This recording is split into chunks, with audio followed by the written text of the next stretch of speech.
Today we stand in Edmonton, Alberta, Canada, near Lithuanian Home, which is one of the Lithuanian homes that are farthest away from all the other Lithuanian churches, halls and institutions. How did this Lithuanian home came to be here in Edmonton? Through the efforts of many families, I don't know exactly how many families there were involved, all contributing some money, and their efforts, their skills, their talents, their time to finance, but to build the hall. So that happened after Second World War, yes? Your family also came after Second World War. That's right, yes. And this Lithuanian home was opened in 1953?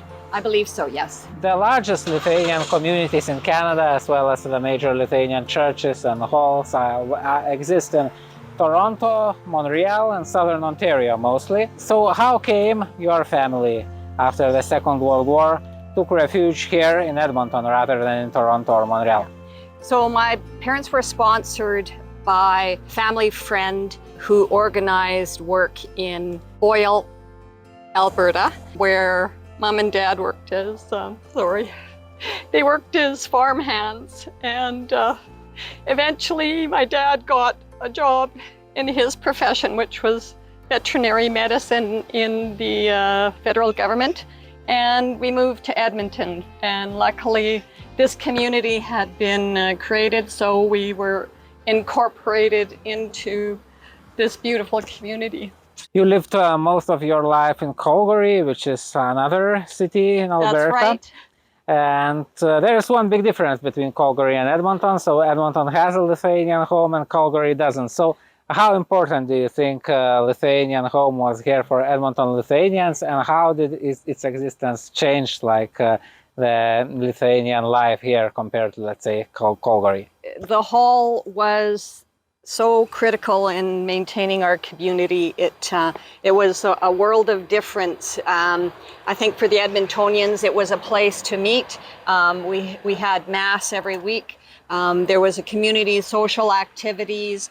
All the kids were friends. The parents were friends. It allowed the culture and the religion to continue through the generations. And I think the Calgarians, sadly they didn't have that anchor.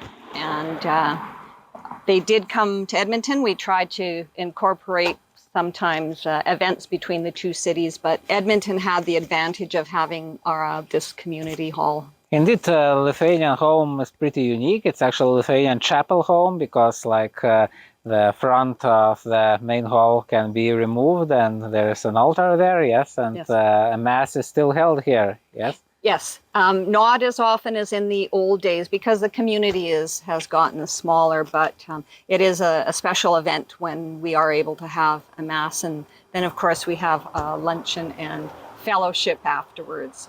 How do you feel the Lithuanian home and the Lithuanian community of Edmonton has changed over the years compared to your childhood that you spent here? Well, sadly, many of the original founders have passed away. We used to be called Jaunimai, but we're not Jaunimai anymore.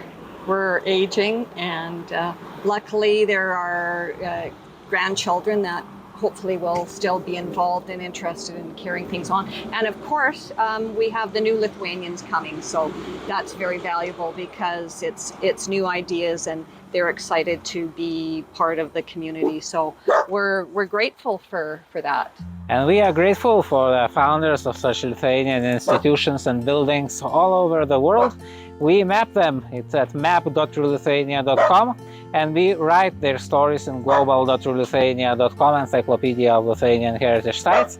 I invite you to read and check these places, and if you are interested with such interviews with Lithuanian people who have built, or their parents or grandparents who have built Lithuanian sites all over the world, I invite you to follow this YouTube channel.